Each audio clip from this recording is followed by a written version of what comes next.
right, welcome back to Bayou Time. I'm Jason Dagate filling in for Martin False tonight. 879-1231 if you'd like to get involved. 879-1231. The number will pop up on the bottom of your screen. We're taping live now at 6 on Wednesday. It's now about 6:27 if you're watching us live, and there you see the number on the bottom of the screen. If you'd like to give us a call, open topic, anything you would like to discuss tonight. Last night we had a lengthy discussion about Social Security. If you want to continue on that, as we didn't get to all the callers, feel free to do so, or any other topic.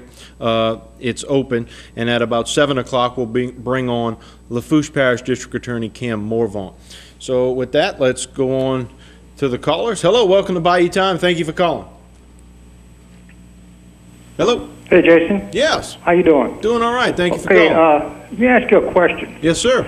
If I'd go to somebody's house and I'd steal a lawnmower and bring it to my house, they'd probably find a lawnmower at my house, they'd arrest me and charge me with theft, right? Well, I guess it depends on the whole circumstances of everything, on if anybody else was told they could use the lawnmower. No, I'm just talking about go and take it.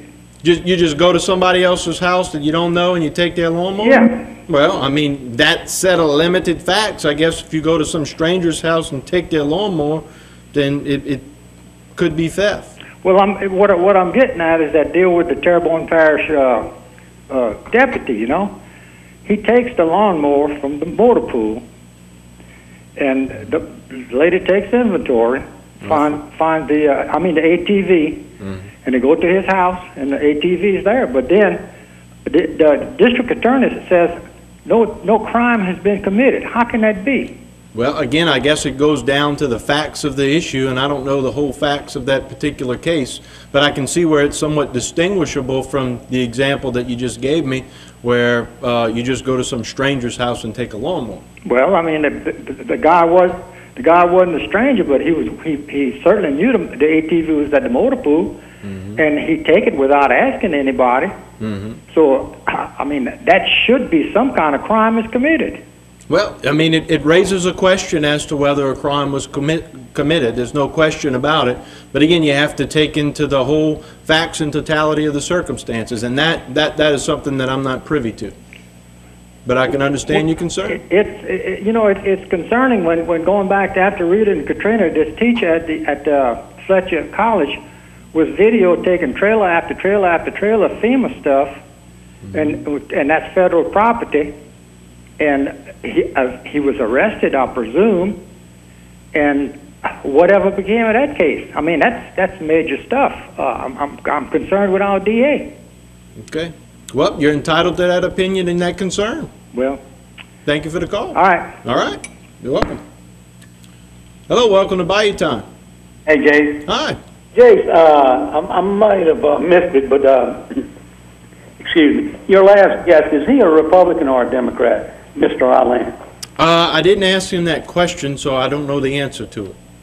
Is it possible that you could get us an answer by the end of the program? Sure, sure. Okay. I have been told, I have an idea as to what I think he is, but I don't know it's 100%, so I don't want to say one way or the other, but we'll see if we can find that out quickly, okay?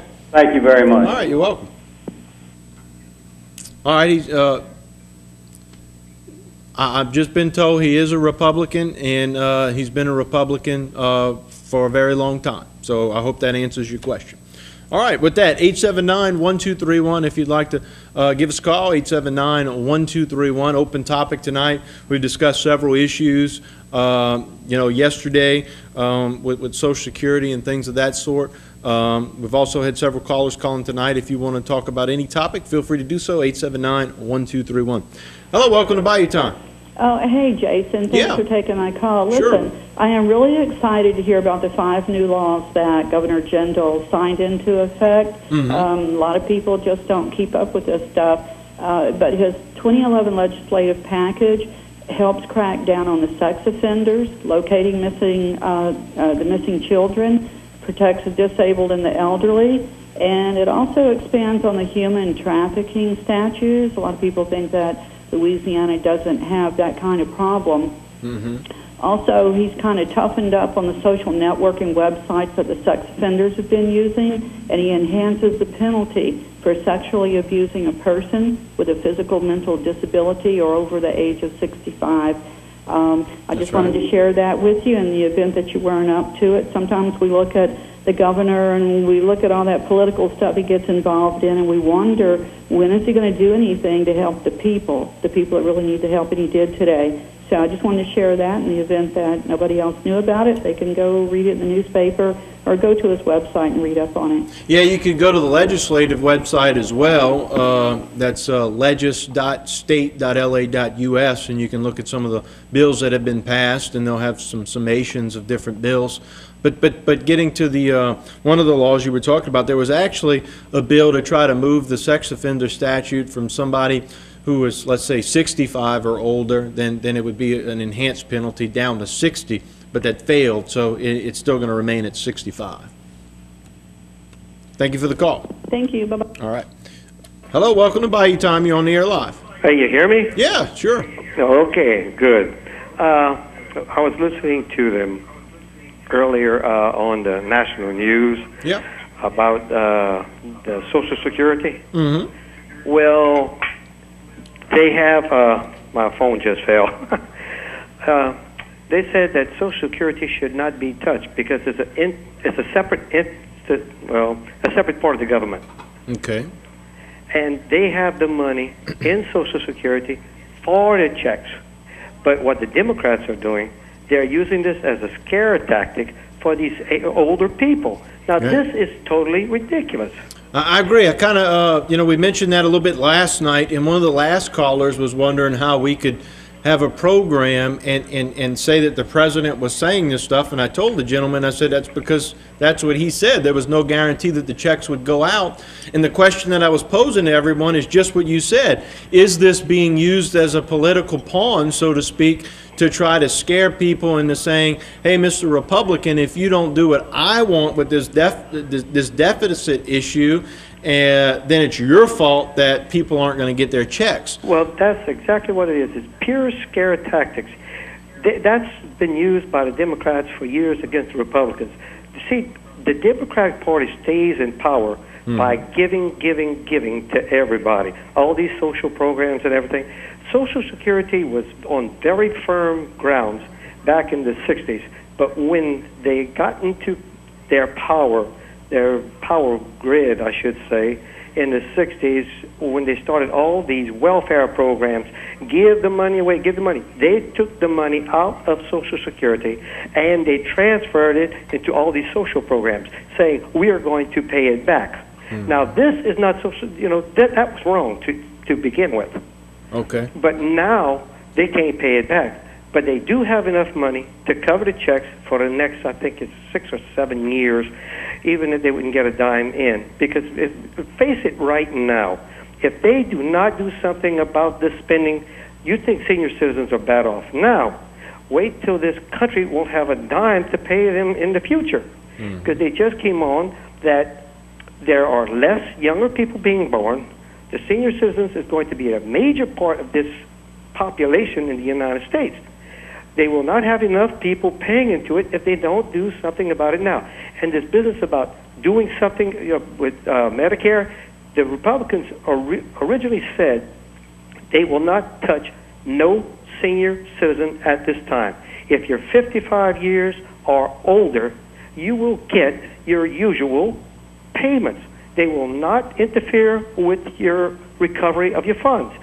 But those that's younger, they want to make a change so that Social Security stays viable. Let me ask you this. If, let's say, August 3rd comes along, they don't have a deal worked out with the deficit, and then the president and his administration has to make the decision as to whether or not they're going to cut those Social Security checks, veteran retirement checks, and things like that. And let's say those checks don't go out. Do you think that you're going to have more of an upcry for people, to say, hey, I want my Social Security to not go to the government and be held by the government, but I want to privatize it, so to speak, so I can make the decision what to do with it? Well, I will tell you this right now. If he holds back those checks from those senior citizens, and they can prove that the money was in the Social Security system, they have right to impeach him right then and there, because he is lying to the people and he is holding back the money of these senior citizens. That is the impeachable grounds.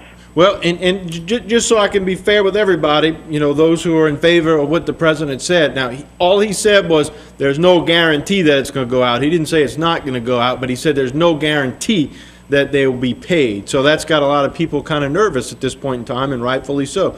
Appreciate the conversation. Thank you very much. All right. Okay, let's see if we take another call. 879-1231 if you'd like to get involved. Hello, welcome to Bayou Time. Good evening, Jason. Hi. I'm sorry, you're a little loud there. Go ahead. I think there might be a little confusion on Social Security. All right, straighten us out.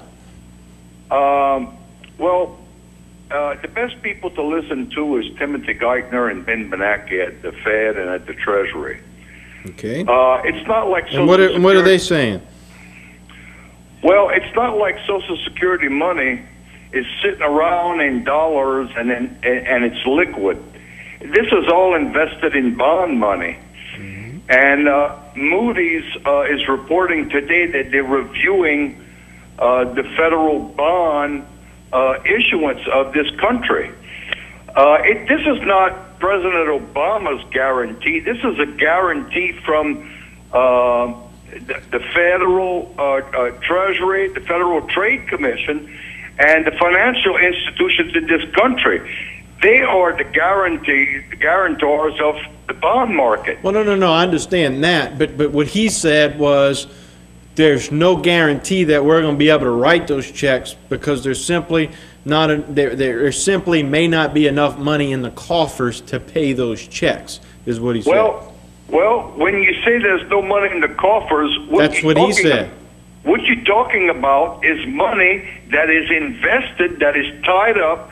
Now, on a month-to-month basis, they liquidate a certain amount of money to make those checks go out. So whose fault is it if the money is not there and not liquidated for those checks to be written out?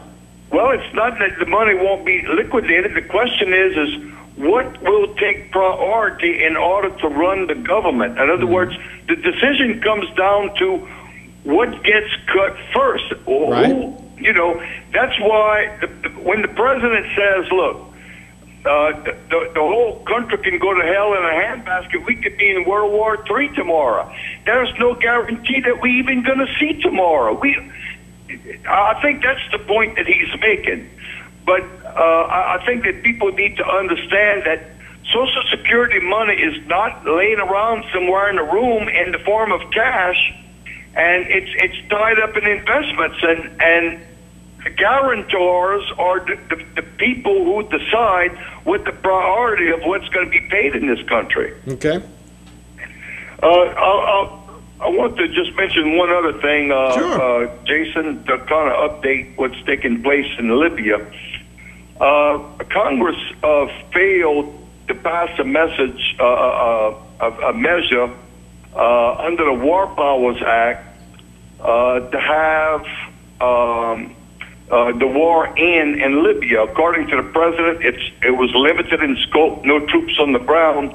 But when Congress came to vote for a measure to fund it, it was fully funded. So I wanted everybody to know out there that War Powers has a limited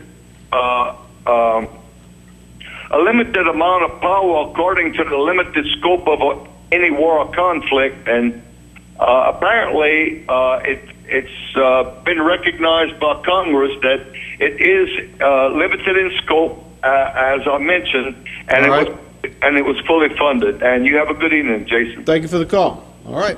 If you agree with the gentleman or disagree with anything anybody said thus far on the program, feel free to give us a call. Numbers on the bottom of your screen, 879-1231. We need to take a short break. When we return, we'll have more with your phone calls tonight on Bayou Time.